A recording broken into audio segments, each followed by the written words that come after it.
సోరకాయ ఇట్లా తీసుకోవాలి, సన్నగా తుమ్ముకోవాలి అంతే కదా. సోరకాయ గారెలకి మిర్చి, కరివేపాకు మంచిదని కొంచెం మేము ఎక్కువ వేస్తున్నాము. జీలకర్ర, ఎల్లిపాయ, ఆనియన్స్ మిక్సీ పడుతున్నాం. ఎందుకంటే పిల్లలు తినరు, కనబడితే మా అల్లుడు తినడు, అందుకనేసి వాడి కోసం మిక్సీ పట్టాల్సి వస్తుంది.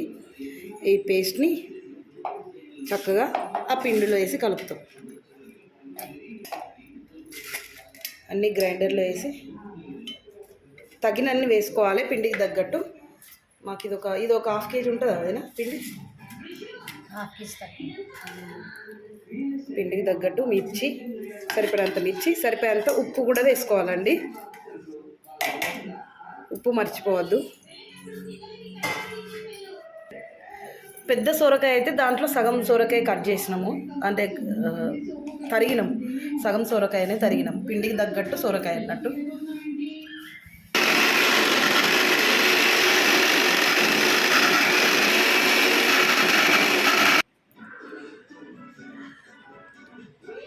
తరుగున సొరకాయల పిండి యాడ్ చేస్తున్నాము. ఇట్లా మెత్తగా మిక్సీ పట్టిన పేస్ట్ని అందులో వేసి గారెలు వచ్చేలాగా మంచిగా అన్నీ మంచిగా మిక్స్ అయ్యేలాగా కలుపుతున్నాం. కారపొడి కూడా వేసుకోవచ్చు, కాకపోతే మిర్చితో బాగుంటాయని శనగపప్పు కూడా వేస్తున్నాము. శనగపప్పు కూడా టేస్ట్కి బాగుంటుంది. సొరకాయ గారెలు అంటారు. మా పాప సత్తు బొక్కుతుంది, అంగన్వాడి సత్తు.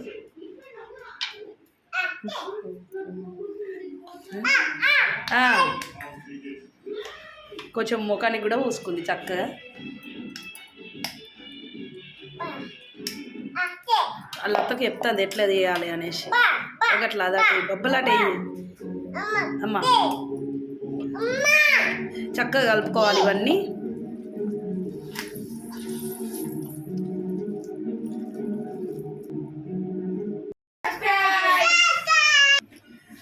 మనం అనుకున్న సైజులో ఇట్లా సన్నగా అయితే సన్నగా, లేకపోతే మందంగా కావాలంటే మందంగా ఇట్లా గారెల లెక్కనే చేసుకోవాలి. నూనె మంచిగా మరిగిన తర్వాత వేయవద్దు, కారపొడి కూడా వేసుకోవచ్చు.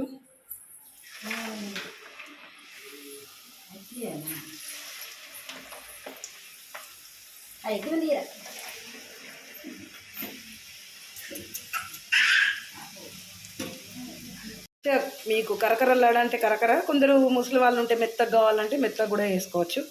కరకరలాడితే చాలా బాగుంటాయి. సొరకాయ గారెలు ఎలా ఉన్నాయి?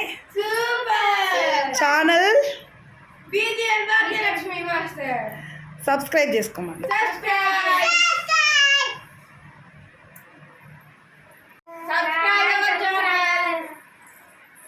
Like and share it.